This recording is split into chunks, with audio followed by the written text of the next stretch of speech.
bonsoir à tous. À la une de ce journal, rien ne va plus dans des centres de désarmement des ex-combattants des groupes armés séparatistes, notamment celui situé à Buea dans la région du sud-ouest. Ces ex-combattants sont sortis dans la rue pour dénoncer des mauvaises conditions de vie et d'encadrement bien loin des promesses non tenues de réintégration sociale faites à ces jeunes. Ils ont barricadé la voie publique pour attirer l'attention du gouvernement. Écho d'une journée sous haute tension à Buea, c'est à suivre en ouverture de ce journal. La capitale économique est-elle sous la menace d'une attaque terroriste? De violentes détonations ont suscité la frayeur dans le 5e arrondissement de Douala. Elle provenait d'une manipulation dangereuse d'engins explosifs improvisés. Enquête ce soir sur les réels objectifs des individus impliqués dans la fabrication et la manipulation de ces bombes artisanales. Nous en parlerons au cœur de ce journal.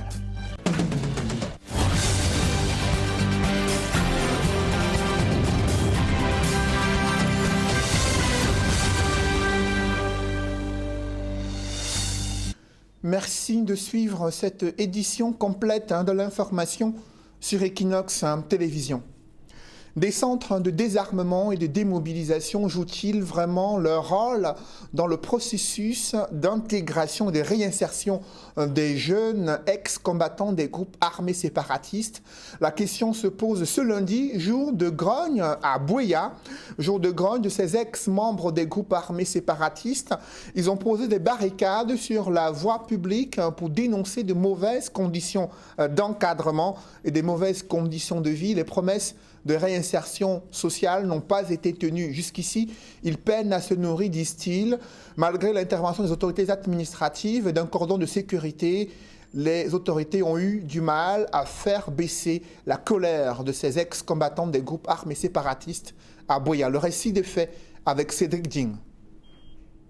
Barricade dressée, la Gold Star Institute de Buea aura connu une scène des plus étranges. Des jeunes du centre de démobilisation, de désarmement et de réinsertion sont sortis dans les rues afin de manifester leur mécontentement quant à leur prise en charge et réclamer une réinsertion plus efficiente au sein de la société. Nous sommes là depuis le nombre de mois qu'on nous a dit qu'on devait passer ici. Mais depuis tout ce temps, nous n'avons pas été réintégrés dans la société. On nous a promis de nous réintégrer après 6 à 7 mois. Mais nous sommes ici depuis plus d'1 an. On veut partir. On veut pouvoir se débrouiller, se reconstruire une vie. Ici, on ne peut rien faire, ni envoyer quelque chose à nos familles qui sont restées dehors. Nos femmes nous ont quittés, nos enfants souffrent hors d'ici. Ces derniers ont bloqué les axes routiers. La descente du secrétaire général de la région du Sud-Ouest en compagnie des forces de gendarmerie pour tenter d'apaiser les mutins n'aura pas réussi à calmer ces derniers. Un mouvement d'humeur qui intervient alors que le gouvernement milite pour un dépôt des armes des séparatistes et pour leur intégration dans les 10 centres de démobilisation, de désarmement et de réinsertion. De violentes détonations ont fait perdre le sommeil aux populations résidant dans le 5e arrondissement de Douala. Ces explosions sont survenues dans une banlieue densement peuplée. Les victimes sont 2 jeunes retrouvés impliqués dans la manipulation des engins explosifs improvisés. L'un d'entre eux est décédé des suites de ses graves blessures à l'hôpital général de Douala. Dès lors, des questions se posent. Comment ces jeunes ont-ils pu fabriquer ces engins explosifs improvisés? Quelles étaient leurs intentions? Étaient-ils membres d'une cellule dormante terroriste dans la ville de Douala? Élément de réponse avec Cédric Chouna, Mathilda Kemazou et Donald Brice Kamgan.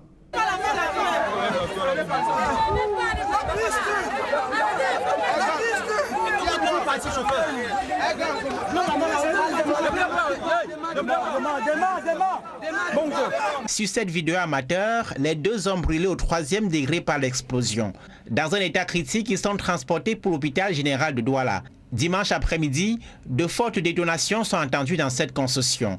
À ce moment-là, l'une des 2 victimes de l'incident est dans sa chambre, son ami dans la cour. Je suis sorti, j'ai vu le premier gars. Il était ici, que le feu lui est pris partout. Je suis sorti de là-bas dehors, commencé à crier qu'il y a problème, pardon, venez nous sauver. Dans un premier temps, les voisins pensent à un simple incendie. Mais l'essentiel, c'est d'abord d'éteindre les flammes et porter secours aux 2 brûlés. Ils étaient déjà brûlés. Ils sont sortis, on les a fait sortir, on les a portés, jetés devant la cour. Ils ne parlaient plus. C'est avec l'arrivée des forces de maintien de l'ordre que le dispositif électrique donne des précisions sur la nature de l'incident. Il s'agit d'un engin explosif improvisé. Dans cette vidéo, on aperçoit une dizaine de batteries, des cartouches composant le dispositif. Un seau de poudre à canon sera également retrouvé plus tard. Que faisaient ces 2 jeunes dans cette chambre? Le flou persiste sur la nature de leurs activités. La piste d'un lieu de fabrication de bombes artisanales est évoquée. Des interrogations également sur les intentions derrière ces activités. D'après le voisinage, les 2 jeunes étaient arrivés du nord-ouest il y a quelques mois. Après cette explosion à Bépanda, lieu du peuple, la sérénité n'y est plus que relative. Nous, on a peur que ce qui se passe ailleurs arrive ici. Nous, on a vécu ici pendant longtemps sans rien, sans même un taux comme ça. Non. Maintenant, quand c'est le boum-boum là... Pour des besoins d'enquête, une demi-dizaine de personnes ont été interpellées après l'explosion, pendant que d'autres ont été entendues. Les forces de sécurité gardent un œil vigilant sur le lieu de l'incident. L'un des 2 brûlés a rendu l'âme lundi matin. Après avoir rendu hommage au nom du gouvernement de la République sur le site du drame à la falaise de Tchang, le ministre des Transports, Jean-Ernest Masséna-Ngalé-Bibéhé, annonce une batterie de mesures qui n'a pas convaincu tous les acteurs du transport. En plus du renforcement des contrôles mixtes, la dotation des radars semi-portatifs et la mise en place d'un engin de remorquage des véhicules en panne, des syndicalistes exhortent le gouvernement à s'attaquer à la corruption dans le secteur des transports. D'autres détails avec le Claire Sakem. 2 temps forts ont marqué la visite du ministre des Transports, Jean-Ernest Masséna-Ngalé, dans la région de l'Ouest. La pose d'une gerbe de fleurs au lieu du drame, suivie de la visite de reconfort aux rescapés à l'hôpital du district de Tchang et à l'hôpital régional de Bafoussam. C'est un moment assez émouvant. Je dirais même très émouvant pour nous d'être venus ici aujourd'hui. Vous êtes tous sans ignorer la douleur que connaît notre pays depuis 30 jours. Après cet incident malheureux, le chef de l'État a pris à bras le corps ce problème et a décidé de prendre en charge la totalité, je dis bien la totalité des frais liés à cet incident. Nous sommes donc envoyés ce jour, nous sommes en mission du gouvernement, sur très haute instruction du chef de l'État, pour d'une part venir dire une fois de plus avec force ce qu'il avait déjà dit, c'est-à-dire la compassion du gouvernement et apporter notre soutien aux familles endeuillées et notre réconfort aux victimes. La deuxième raison pour laquelle nous sommes là, qui est toujours en droite ligne avec la première, c'est de venir ici avec les autorités administratives pour nous assurer des mesures qu'il conviendra de prendre en pareille circonstance. Le ministre des Transports et les acteurs du secteur de transport se sont retrouvés dans la salle de la délégation départementale de transport pour la Ménois pour une séance du travail. Au sortir des échanges, plusieurs résolutions ont été prises, à savoir la mise en place d'une brigade de contrôle mixte, gendarmerie, police et prévention routière, la dotation de 2 radars semi-portatifs de dernière génération, opérationnels de jour comme la nuit, sur les axes Yaoundé-Bafoussam, Douala-Bafoussam, passant par Tchang. La mise à la disposition à la région de l'Ouest d'un engin pour enlever les obstacles aux véhicules mal garés. Si ces résolutions trouvent un écho favorable près des syndicalistes, ceux-ci déplorent la précarité qui caractérise le secteur de transport dans la région de l'Ouest et la mauvaise qualité des infrastructures routières. Des patrons qui sont dans cette logique de jonglage. Vous ne pouvez pas expliquer qu'un bus de transport interurbain, on prend un bus neuf, on arrache les plaques sur nos vieux bus, on fixe, on a la vis technique. Ça peut se technique à Bafoussam. On rentre, on remonte la plaque du bus. On reprend un autre vieux bus, on dépose en route avec la plaque du bus neuf. Ça voyage. Le lendemain, la même plaque, ils iront faire la visite technique à Bouddha pour faire voyager le bus. Nous avons eu un cas sous la main dernièrement où on nous a appelé, où un bus est arrivé au contrôle technique avec une carte grise. Et en frappant la machine, on se rend compte que le même numéro venait de passer, ça ne faisait pas 2 mois. Ça a créé des problèmes. Ils ont créé le mouvement, ils sont partis au bus ailleurs, faire le contrôle technique. Et c'est autant de choses que le ministre devait être regardant là-dessus. Les états de route, oui, mais il y a les contrôles routiers. On peut expliquer comment qu'un camion peut arriver avec du carburant et on sait que c'est du carburant trafiqué, on laisse circuler. Ça part de Magba pour finir faire l'accident à Sancho, étant escorté par ceux-là qui sont censés mettre fin à ça. Nous avons de très bons textes à notre République, mais l'application fait problème. Le bilan de l'accident de la falaise de Tchon, au dernier comptage, s'est alourdi, passant de 53 à 55 morts. D'autres cas graves ont été transférés à l'hôpital général de Douala.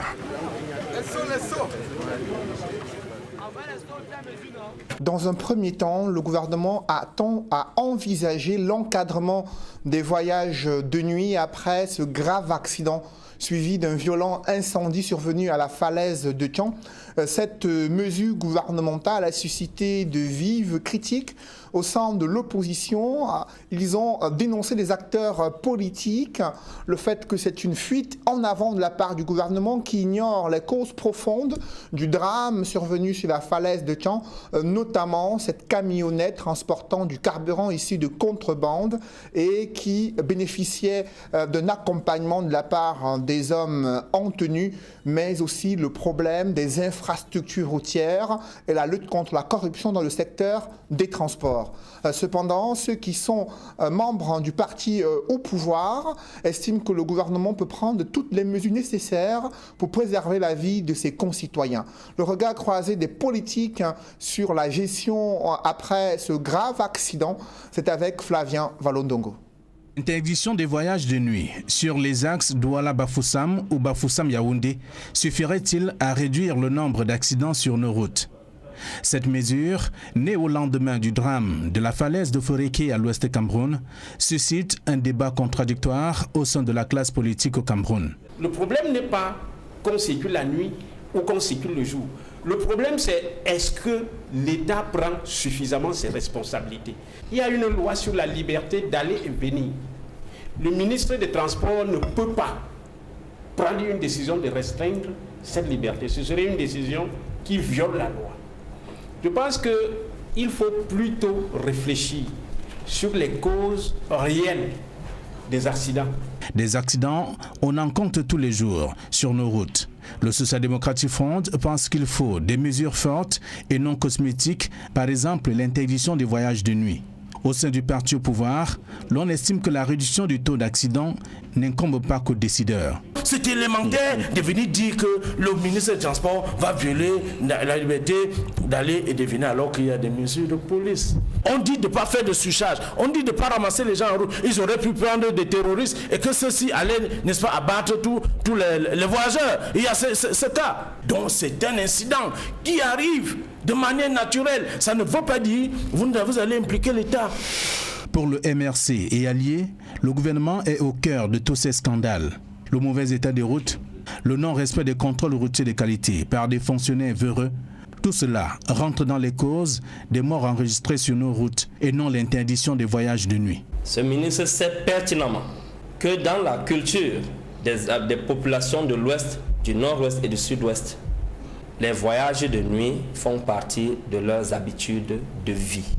Est-ce que ce ministre pouvait dire la même chose, faire la même déclaration s'il s'agissait d'un grumier qui aurait causé des morts sur une route de Bélabor à l'est? Nous pensons que le ministre doit instruire une enquête qui soit indépendante sur tous les cas d'accidents similaires et à ce que la justice soit rétablie. Le cas de la falaise de Foréké dans le département de la Ménois, à l'ouest du Cameroun, avec une 50aine de morts, rappelle celui survenu presque au même endroit en 2018, ayant fait une 30aine de morts. Des acteurs politiques qui s'indignent suggèrent qu'il y ait plus de mesures permettant de réduire des accidents sur nos axes routiers. Les logements sociaux de Mbanga Bakoko seraient-ils fin prêts pour accueillir les Camerounais acquéreurs de ces espaces? 9 ans après le démarrage de ce projet, les aménagements les plus importants n'ont pas toujours été faits. Parmi les blocages figurent des ventes illégales des logements sociaux aux opérateurs privés et l'incompétence de certains prestataires chargés de construire les différents appartements. C'est le constat que font Jean-Paul Chouniat et Innocent Abega dans ce reportage. 9 ans après le lancement des travaux de construction des logements sociaux au Cameroun, Le chantier de Banga Bakoko a largement dépassé les délais de livraison, empêchant ainsi de nombreux acquéreurs d'intégrer leur maison. Face aux plaintes récurrentes des futurs propriétaires qui peinent à comprendre ce qui coince, la ministre de l'Habitat et du Développement urbain est à Douala pour en finir une bonne fois pour toutes avec cette histoire de mouton à 5 pattes. Premier fautif dans ce retard de livraison des logements sociaux, les PME camerounaises qui n'arrivent pas à respecter leurs engagements. Depuis mon dernier passage, nous encourageons les programmes des PME camerounaises qui nous ont fait défaut, qui ont empêché que le rêve du chef de l'État se réalise dans les délais. Et la face cachée de ces logements sociaux, désormais de construction à durée indéterminée, la voici. Plusieurs collecteurs des eaux usées en chantier sont à l'abandon. Célestine Ketcha-Cortez tombe à la renverse devant une vérité qui lui a toujours été dissimulée durant ses multiples descentes ici. La connexion de plusieurs immeubles au réseau électrique et d'eau courante ne sont même pas à l'ordre du jour. La ministre Ketcha-Cortez tenait donc à voir toutes ces réalités de près avant sa rencontre avec les acquéreurs abusés, prévue ce 1er février. Nous sommes là pour voir l'évolution et surtout nous assurer qu'au terme de nos échanges, nous allons pouvoir donner des recommandations concrètes. Nous allons pouvoir loger les Camerounais. Devant cette détection des zones d'ombre à la finition des logements sociaux, Célestine Ketcha-Cortez croyait avoir tout vu. Erreur. C'est plutôt 2 représentants de ces cas immobiliers qui se présentent. Ils font savoir à la ministre Ketcha-Cortez qu'ils détiennent tous les papiers, leur donnant droit à ces 2 immeubles achetés à 400 millions de francs CFA du temps de son prédécesseur, Jean-Claude Mbouenchou. Une pratique contraire à l'esprit du projet des logements sociaux, rétorque Célestine Ketcha-Cortez. Les sociétés immobilières construisent pour accompagner l'État, pas l'inverse. Parce que l'État construit, subventionne, vend moins cher et la société immobilière prend et les Camerounais sont dans la rue. À la réunion de débriefing à la communauté urbaine de Douala, la ministre Célestine Ketcha-Cortez a clairement dit aux représentants de ces cas immobiliers de constituer les dossiers pour le remboursement de leur argent auprès de la Caisse autonome d'amortissement. Voilà donc autant de magouilles qui torpillent depuis des années l'accès des citoyens lambda aux logements sociaux au Cameroun. Dans le reste de l'actualité, le développement des incubateurs d'entreprises publiques et l'accompagnement de l'entrepreneuriat jeune ont mobilisé un financement de l'ordre de 4 milliards 60 millions de francs CFA.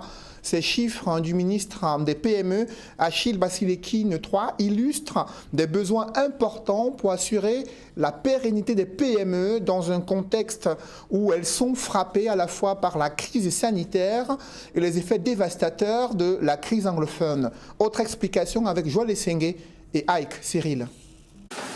C'est l'heure de l'évaluation au ministère des petites et moyennes entreprises, de l'économie sociale et de l'artisanat avant d'entrer dans la nouvelle année budgétaire.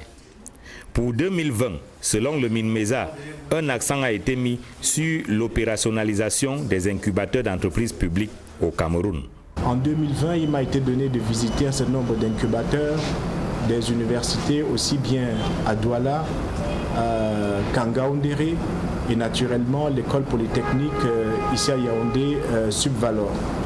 Et nous avons entrepris sur l'année 2020 d'apporter 60 millions d'accompagnement à l'incubateur de l'école nationale supérieure polytechnique pour dynamiser davantage le rayonnement de cet incubateur. La promotion de l'esprit entrepreneurial chez les jeunes aura également préoccupé le MINMESA au cours de l'année qui vient de s'achever. Achille Basilekine III cite notamment le coup d'accélérateur donné à la pépinière nationale pilote d'entreprise basée à Edea, dans la Sanaga maritime. Une première promotion a gradué de cette pépinière pilote le 22 juillet 2020 et nous avons sous la main 18 pépins qui ont vu leur projet porté à maturation. Ces projets dont le coût global avoisine les 4 milliards présentent des potentialités d'un retour sur investissement à moyen terme de l'ordre de 110 milliards de francs. Si l'année 2020, selon le ministère des petites et moyennes entreprises, de l'économie sociale et de l'artisanat, a été marquée par la finalisation de la stratégie nationale de l'entrepreneuriat, reste à mener des actions concrètes sur le terrain. Pour 2021, le MINMESA annonce une embellie dans la dynamique de transformation économique et structurelle du Cameroun. avec l'Université des Trois-Rivières au Canada, qui a été affecté à cette tâche de consultation. Il s'agit de voir exactement comment les dispositifs d'appui financier et non financier sont opérationnels. Qu'est-ce qui peut être amélioré pour que finalement la PME puisse se nourrir en fait d'un dispositif d'accompagnement qui soit à la hauteur des attentes, des besoins dans notre écosystème, mais aussi que finalement certains obstacles soient levés avec efficacité pour que les promoteurs de PME puissent développer leur activité en toute sérénité. Après diagnostic, il ressort que d'importantes ressources devront être mobilisées afin d'accompagner les projets de développement entrepreneurial au Cameroun. Les opportunités et possibilités de financement meublent les débats de la conférence annuelle des services centraux et déconcentrés du ministère des Petites et Moyennes Entreprises, de l'économie sociale et de l'artisanat qui se tient à Yaoundé. Dans l'escale internationale, le gouvernement centrafricain qui rassure l'opinion publique nationale et internationale sur les mesures sécuritaires prises afin de faire face à des mouvements rebelles dans plusieurs localités, ce qui n'est pas l'avis de ces groupes rebelles qui disent eux aussi gagner du terrain. Et le responsable onusien en charge de la MINUSCA a indiqué que l'ex-président François Bozizé serait tenu responsable de ces différentes attaques perpétrées dans plusieurs localités de la République centrafricaine. Et sur le reste du continent, quelle est la dernière actualité? Je vous invite à suivre cette mouture internationale signée Nadine Yambou. En République centrafricaine, la crise sécuritaire et humanitaire inquiète de plus en plus. Selon le Haut Commissariat des Nations Unies pour les réfugiés, les multiples attaques des groupes rebelles ont entravé l'accès à l'aide humanitaire et de nombreuses personnes, à ce jour, vivent dans des conditions désastreuses. Plus de 200 000 personnes ont fui le pays depuis le déclenchement du conflit en décembre dernier. L'agence onusienne indique que de nombreux déplacés sont parfois contraints à des faveurs sexuelles contre de la nourriture. D'après des leaders d'opposition, il est difficile de se mouvoir sans escorte militaire dans les rues de Bangui, encerclées par des groupes rebelles. La crise en RCA était au cœur du mini-sommet des représentants des pays africains de la région des Grands Lacs en Angola. Les chefs d'État présents ont appelé à un cessez-le-feu et demandé aux groupes armés de faire profil bas. Toujours sous le coup d'un embargo sur les armes lourdes, la Centrafrique plaide pour une levée de cette mesure pour lutter efficacement contre les groupes rebelles qui contrôlent les 2/3 du territoire. Les chefs d'État présents au mini-sommet de Luanda envisagent de soutenir la RCA dans cette demande auprès du Conseil de sécurité de l'ONU. L'état d'urgence et le couvre-feu restent en vigueur dans le pays. La société civile et la classe politique appellent à une sécurisation du corridor Bangui-Garoua-Boulaye pour faciliter l'approvisionnement en vivres et denrées alimentaires. En Somalie, Mogadiscio, la capitale, une fois de plus frappée par une nouvelle attaque meurtrière contre un hôtel. Un véhicule piégé a tout d'abord explosé, puis 3 hommes armés ont pénétré au sein de l'établissement hôtelier, ouvrant le feu sur des clients. Il s'en est suivi des échanges de tirs entre forces de sécurité et assaillants. Au moins 9 personnes ont été tuées dans cette attaque revendiquée par des islamistes Chebab. Le gouvernement appelle le peuple somalien à s'unir contre le terrorisme. Cette nouvelle attaque intervient au moment où le pays s'apprête à organiser l'élection présidentielle. Et sur la pandémie de coronavirus qui sévit actuellement dans le monde, au Ghana, le secteur éducatif subit de plein fouet les effets néfastes de cette crise sanitaire. Après 10 mois d'interruption de cours, plus de 200 écoles privées sont tombées en faillite, laissant sans voix 40 000 élèves et près de 3 500 enseignants au chômage. C'est ce que révèle une enquête menée par le service de l'éducation ghanéen. La plupart des établissements scolaires ont été transformés en appartements meublés, auberges ou logements résidentiels. Pourtant, les écoles privées au Ghana constituent 49% des infrastructures et 33% de l'ensemble des inscriptions au niveau prétertiaire. La communauté éducative lance un cri d'alarme pour sauver le secteur déjà confronté à d'énormes difficultés infrastructurelles aggravées par la pandémie de coronavirus. Si rien n'est fait, le taux de sous-scolarisation pourrait connaître une hausse inquiétante, surtout en zone rurale où l'accès à l'éducation reste un défi majeur. Le Ghana est confronté à une deuxième vague épidémique qui frappe beaucoup plus les jeunes. Mesdames, Messieurs, c'est la fin de ce journal. Merci de l'avoir suivi. Juste après cette édition de 20h, retrouvez Serge Alain Otto et ses invités pour le débrief du journal sur le plateau d'Equinox Soir. Serge Alain. Les ex-combattants dans le centre DDR de Buea, dans la rue. Ils n'ont pas été satisfaits de leurs conditions de vie et d'encadrement. Vous les avez écoutés, ça leur fait 1 an qu'on leur promet une réintégration dans la vie normale avec des appuis financiers, mais jusqu'ici ne voient rien arriver à l'horizon. Ils ont décidé de sortir, barricader la voie publique pour manifester leur colère contre ces promesses non tenues. Même l'intervention des forces de sécurité n'a pas dissuadé ces ex-combattants. C'était une journée difficile et sous haute tension à Buea, dans le sud-ouest. Serge Alain. Voilà, madame, monsieur, c'est donc l'essentiel, l'Equinox Soir, deuxième partie. Bonne soirée à vous, Cédric. Je vous souhaite une bonne soirée, Serge Alain. Rendez-vous demain 20h.